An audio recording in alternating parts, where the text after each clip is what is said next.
Hello everyone, welcome to another weekly market review. Today is the 11th of May 2020. We are less than 1 day away from the Bitcoin halving, and we have possibly a very big opportunity in the stock markets as well. Let's get into it.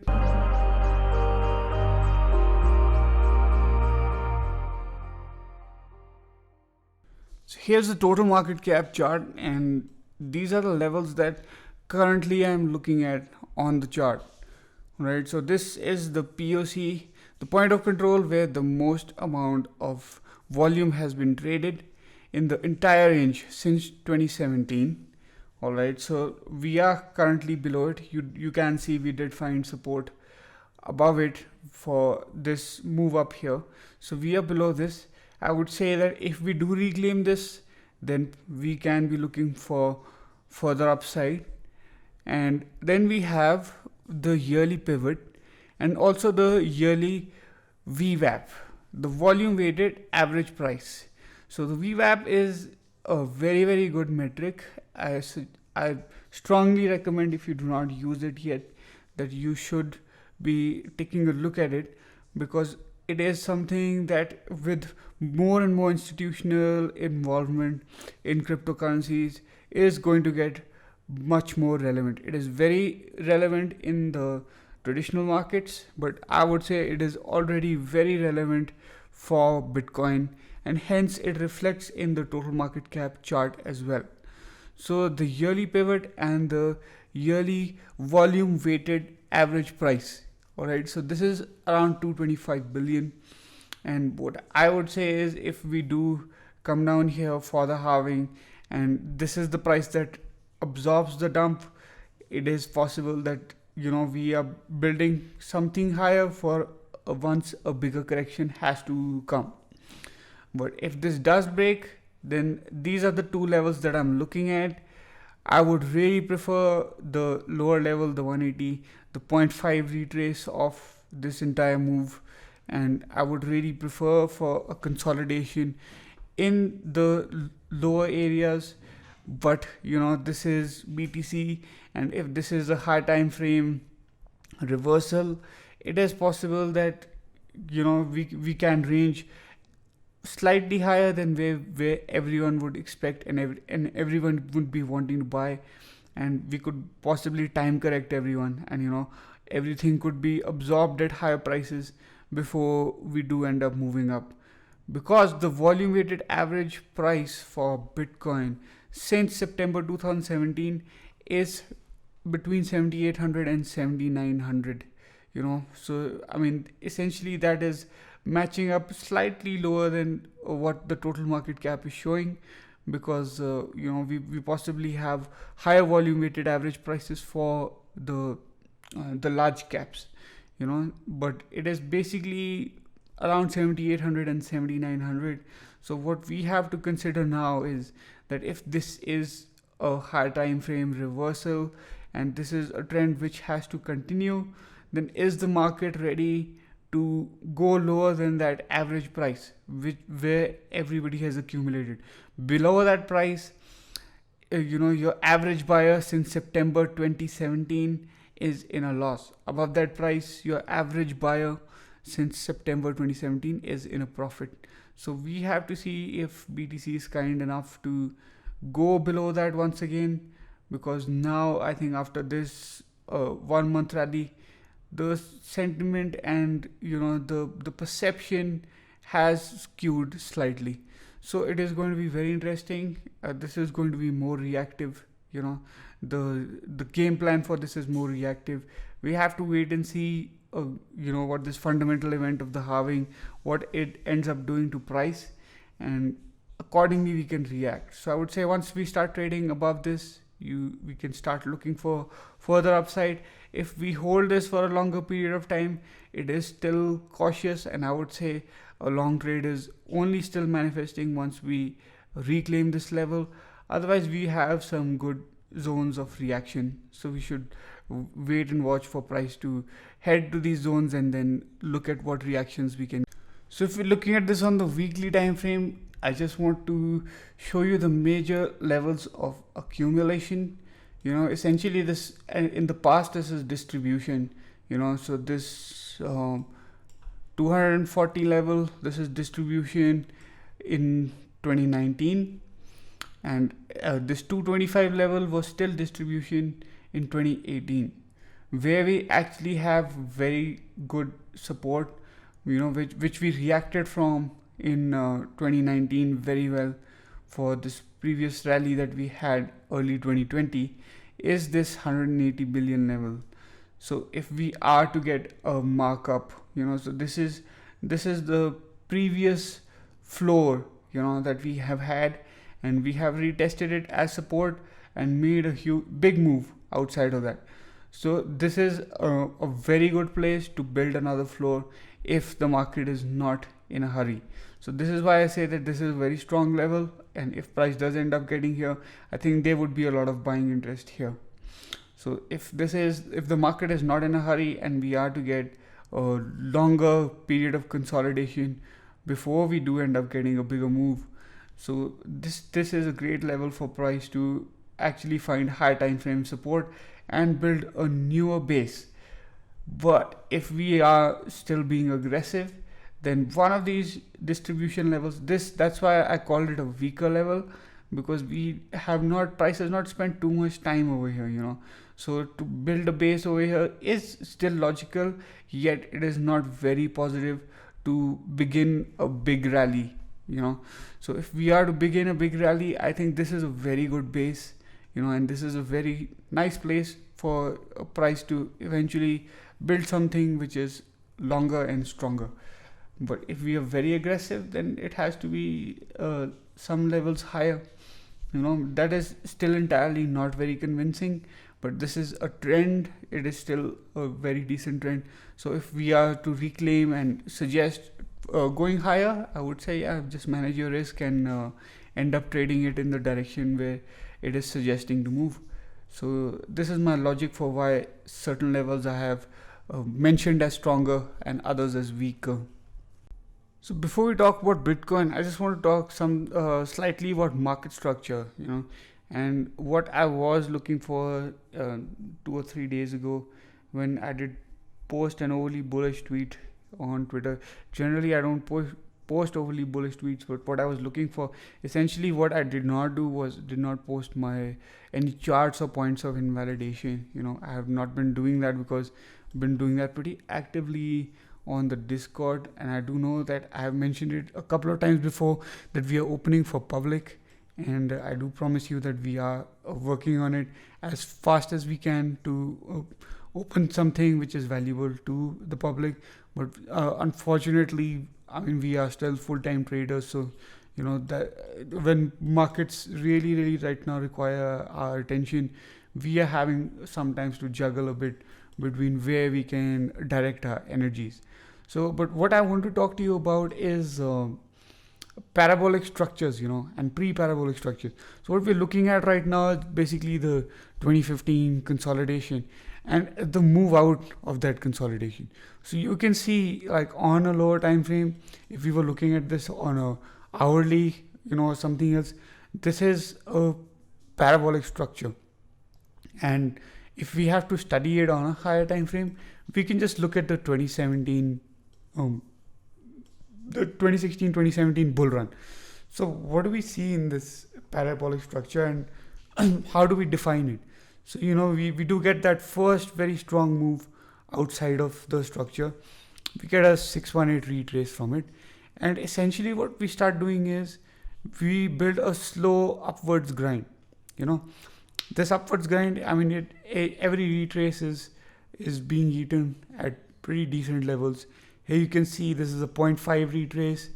The next impulse we get another 618, but eventually we start grinding up and we make a big impulse. All right, so if we measure this big impulse, again it isn't a deep retrace, it's just a 0.5 retrace. It's getting eaten, but this is essentially basically a consolidation. It's like a very bullish consolidation where you get another 618 retrace, and once the bullish consolidation is ending, this is basically on the verge of its final move. And what is it doing? all it does is it gives you the first impulse, which if you look at it is just about a 0.5 retrace, and after that it just starts building a couple of flags. All right, these flags will not come deep at all, right? This is a 382, and you can see the next flag, it is possibly another 382. So these very bullish looking consolidations before making the final move up, for the climax. So why I wanted to show you this is because I'm just going to go to the BTC chart and we're going to look at structure, which is not, of course, not exactly the same, but what I was looking for and where I had my points of negation for a move like this. And essentially just to give you a little insight on how I look at market structure and how I understand it, and I'm able to correlate it to the current structure of price. So here we have the BTC chart, and you can see we had the first impulse. This was quite a big impulse, 3500 to 5800, and we got a 618 retrace from that. All right, and we moved up again outside of that, and what did we do? We got another 0.5 retrace. We did not go anywhere below this. We began to make higher lows, but essentially what we did is we made that second upwards grind kind of consolidation that I was talking about. See, the magnitude of the moves is not the same because we are on a much lower time frame, but I'm just talking to you about the structure of price. So this is basically something that we can liken to middle of 2016 for the previous bull run, where we were grinding up, we were making high highs and higher lows, and we were not giving any suggestions of heading lower. But eventually after the grind we make a big impulse, all right, and we get a standard 0.5 retrace of it. We build a consolidation and then we move out of it. All right, so this is basically that pre-parabolic that we are moving out of. And what do? We have the first retrace, and then we have another one which is dipping to about 0.5. But if you look at the closes, it is again just very tight flags. It's pretty tight flags. I mean, this is BTC, and it is very different because it's looking for liquidity before moving up. And essentially this is where we were on BTC, and all I was looking at was this flag, right? So my criteria for a bullish continuation was basically for this flag to hold, and the only thing I had in mind for when this flag is not holding is to get something like this, a stop run, because we had a lot of equal lows. So it was possible if we measure out this move. So it was possible to get something like a 382 retrace to take out these lows. But instead, what did we do? We broke down on a higher time frame. This was basically a 4-hour candle close, and then we came back and retested it. So essentially what my game plan was that I had stops below. There was a small consolidation here, so I had stops below somewhere around 9500.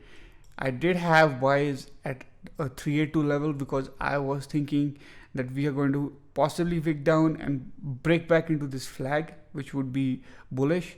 But my 382 buys got stopped out because we continued down. We headed to the 0.5, which then negated the aspect of this being pre-parabolic, because you have to understand, if something is in that phase of its market cycle, then it is not going to retrace deep. Like we saw that the end of the 2017 market, before we really went parabolic, we did not show anything more than a 382, possibly some wicks to take out people who were over leveraged, but nothing beyond that. So for me, that was the potential that I was looking at over here, but it had a very tight negation, And I mean, for my swing trade, I did have something which was to break below these highs, and eventually this is where I did end up getting stopped out, because we did break below these highs. We not only tested it, we smashed right below it. But for I mean, so yeah, I mean, this is how you can view market structure and the structure of price. Unfortunately, I was not awake when we were breaking down again, because if one were to be awake, the safe play would have been a breakdown of this to be able to play it to the downside. If somebody was aggressive, I mean, this is still an uptrend, guys. But if somebody was aggressive, there was a potential short over here, because if we look at this on the 4 hour, but even on the 2 hour, it's quite clean, a breakdown and a retest. If we just look at it on a closing basis, it's a breakdown and a retest. And on the Discord, what I was mentioning was that if once we get above 98.50 is where I'm looking for this to be safe, and for price to be moving up. We never got above that. Yes, 97.50 was another place, but these lows also never held as support. So as soon as it did break down here, there was a short trade available, but you can't catch them all, guys. You have to accept that, and you have to still always manage your risk, and you have to be graceful and grateful that we do understand these concepts of risk management, and we are able to catch the meat of the moves. Essentially, last week was when I was looking for potential downside, but what happened as soon as we did negate that, again there was potential to catch this move up. So you have your levels of invalidation, and as soon as we broke up above this 8800 900 level and started finding support here, it was time to allow the trend to carry on. So essentially, a short here, I would say, was still pretty aggressive, but I think on a breakdown of this was possible, but it was quite a quick move. So you had to be very finger ready for a move like this, and you had to have planned this execution before it took place. But nonetheless, in terms of market structure, this is what I was looking at, and now we've made a strong move down. So I mean, there is potential for this as to play out as a market cycle, which would mean that we do end up coming lower. So we have to wait and see what tomorrow brings, and how the halving eventually manifests, and what price does. We look at some key levels on BTC as well, and how we can play those. So here's the daily channel on BTC I'm looking at. Currently we're finding support at the bottom of the channel, but some key levels. First of all, this block right here, where yesterday we did not close below. So this is something significant, and this is something that we should be looking at, that if we do not end up closing below and we kind of start grinding here, maybe retest the bottom of this channel and break and start finding support on top of this level, it is possible that we have to continue before making a bigger correction. So we should keep that in mind. But apart from that, these are some important levels in terms of volume. This is basically the average consolidation volume that I was the average consolidation price that I was talking to you about. Since this September 2017 range, it's 7900, and there is also a lot of high time frame moving averages in this range between 7500 and 7800. So we should keep that in mind. The SMA 200 on the daily, but essentially a lot of moving averages that BTC broke above once we did make this impulse outside of this. So we should keep that in mind. This is also a big daily block that we made an impulse out of. So I think this is a very big area of support for BTC, and if it does end up holding this, I think the market is very interested for this to carry on. So do keep this in mind, and I think on a break of this, we should be looking at the POC at much lower levels, and essentially then to be looking at a proper retrace with fib levels, to be looking at a proper retrace, possibly at least a 0.5 6900 but it may be to break these lows and get somewhere in your 6,000 range. So it really it's a very pivotal point for BTC over the next couple of months. Let us see if this is essentially which a place to find a new floor, which would be very bullish for continuation and a much stronger runs to some higher 5-digit levels, so and eventually post halving to be testing the all-time high and completing what BTC does every cycle. We have a very small amount of data for BTC to test and backtest. We only have 2 halvings, so everybody is generalized that post every halving BTC price goes up and tests all-time high. But I would say that yes, there would be a higher probability of that if these levels can hold, and then we can continue. And I would say if these key levels are taken out, then we have a very different cycle going on in Bitcoin, and we still need a longer period of accumulation before we start heading to the 5-digit and higher 5-digit levels. So again, just keep a lookout at these levels, guys, and we end up holding them. Be prepared. And I would say that once we do end up finding support above this 8800 levels again, just like the total market cap, just have a similar game plan for your execution. So if you're looking at alts against BTC, this is large caps against BTC. Did mention last week that we will end up coming here, testing and getting a nice reaction.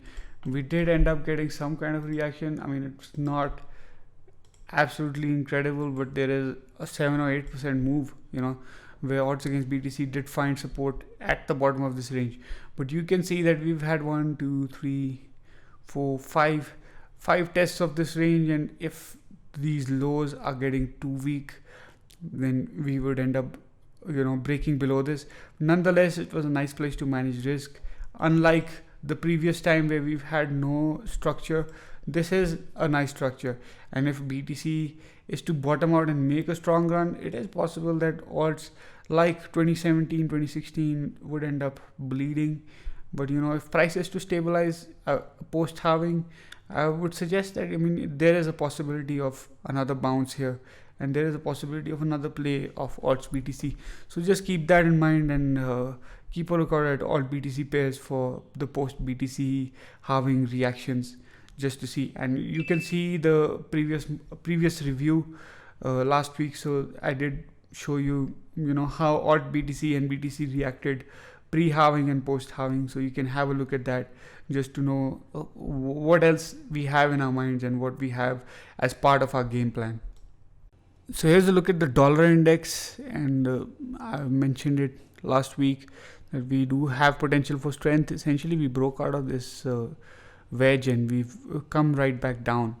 So currently I would say that if we shift to and we're building the same kind of structure, these falling stop runs with a divergence on the RSI. I think this is quite significant. It eventually gives you a spring, but you have to be watching closely and set alerts to get a timing on this. Nonetheless, if we look at the daily, this is still on a lower time frame. It is still kind of a downtrend. You can see we made a lower low, a lower high, and another lower low. So we've made another lower high, and we are currently trying to build out a higher low. So I would say we get confirmation of upside on the dollar once we do end up breaking this level right here. So keep a lookout for this. We also have this wedge, which is a decent structure, but we have broken up and come back below, which is not too positive. But nonetheless, since we do have a higher low and we are not continuing downwards, building some kind of RSI divergences, it is possible, within this week or the next, we can end up finding strength. Your confirmation is once price does end up breaking above this, and once it does, you do know that there is a significant amount of upside before we have some decent resistance on this. And nonetheless, the fundamentals also point to the fact that there is going to be scarcity of the dollar, especially for emerging markets, when they are trying to repay their debts. So let's see how this pans out, guys. Keep a keen eye on this. I think this is very significant, and once it is the dollar that starts gaining strength, we will see a weakening of most things that are pegged against the dollar. So just keep a good eye on this, and let's see how it manifests within the next couple of weeks. So here we're looking at the Nasdaq chart, and it is overlaid with Bitcoin against the dollar. And what I wanted to show you is very intriguing and very interesting. But you do know that BTC topped out on the 14th of Feb. Essentially that's when we got the first impulse. After this move down, that's when we got the first impulse down. And what did we do? On the 20th of Feb, that is almost a week later, the traditional markets reacted and we got a strong move down. And what about the bottom? So the 12th of March, BTC made that big move and eventually started consolidating to find a bottom and moved out of it. So it confirmed this bottom, and once this bottom was confirmed, you look at that 23rd of March, the traditional markets confirmed the bottom. Essentially these markets have been kind of lagging by almost a week with BTC. So it is very, very interesting right now that we have built this top, and essentially if BTC is a risk on asset, and it is the risk on asset that it is, and it has been in the past a leading indicator, at least the last 2 times, but this has happened before. So if you go back yourself and back test this, you can see that every time BTC is acting as a risk on asset, it is giving you an early indication of certain moves in traditional markets.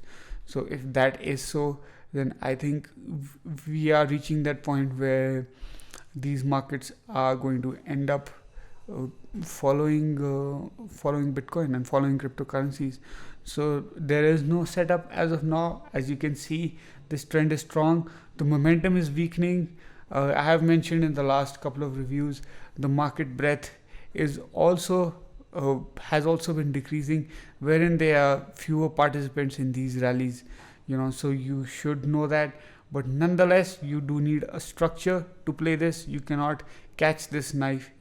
I think everybody who's been catching this knife is having a really, really tough time. Sentiment has been negative all the way up. That is the reason we've had such a strong rally. So right now it is difficult to use that sentiment to be able to play this or play against this rally. But what we can do is wait for structure to pan out, and know that a leading indicator has made a big move to the other side. So this is very significant, and even though there is a fundamental event for crypto and Bitcoin, but I would say that price is what pays, and price is what we should be paying attention to. So if this does pan out the way it has to, just keep a lookout for that. I would say a breakdown below and a retest of this monthly level, it can open up that potential, but we should be looking at the weaker pairs. If you want to short an index in the US, you should be possibly looking at some emerging market ETFs, or even looking at the Russell. The small cap index is more reflective of the actual market conditions. I've mentioned that before. So if you're looking to short the index, then this is what you should be looking at. This is I'm just showing you the strength in Nasdaq. We're almost back to the 2019 Feb highs, guys. That's absolutely incredible what a rally this has been. But do keep your eyes open, guys. A leading indicator has moved to the other side. This can give if you are long, if you are in the strong names also, be cautious and keep a lookout for this. And I would say that once we break back below this 9,000 level on the Nasdaq, we can be looking for lower levels. Even better would be the 2020 yearly open. But nonetheless, whenever it is we have to move down, still you need some kind of structure to play against, because knife catching this is just not a good idea. So keep your eyes wide open, guys. It could manifest this week. Sometimes it takes traditional markets a little longer. Like you can see, it's been a week over here, a week over here. So just keep a lookout.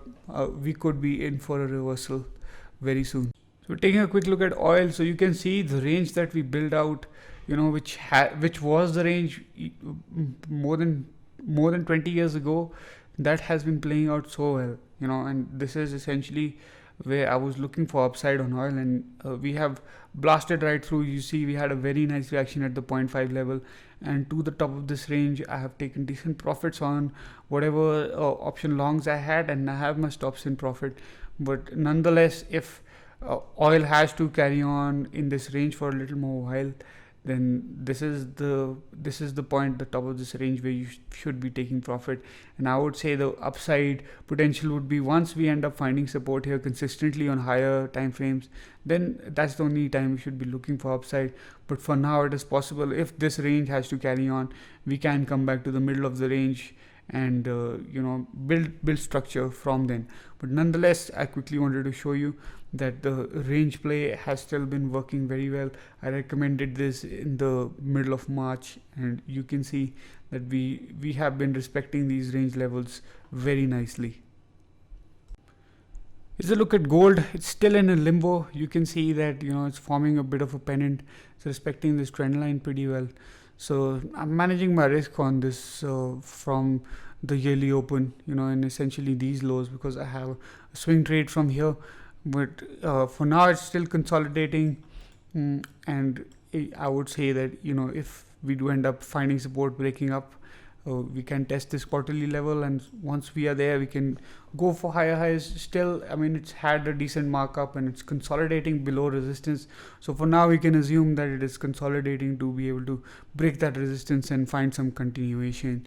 So for now, gold is decent, building a pennant, and let's see how whether we do get continuation and a risk off environment. Because if gold does start continuing, that is the time when we should be looking for that Dow gold ratio to take a hit, and for us to be getting that risk off environment, which will give the next potential swing trade. But for now, again, stronger names I mentioned 2 weeks ago, they have been doing decently well. The healthcare sector, Amazon, Spotify, Shopify, sorry, they've been doing decent. So for now, we're waiting for this pennant to resolve and managing our risk from around 1650 for an upside continuation of this rally. If you found this video helpful, please give it a thumbs up and go ahead and share it with someone else. And if you have any questions about what we covered today, please leave them in the comments and I will be sure to get back to you or answer them in my next video. For more trading content and education, go ahead and click on the video on your right. Thanks for watching, guys, and cheers!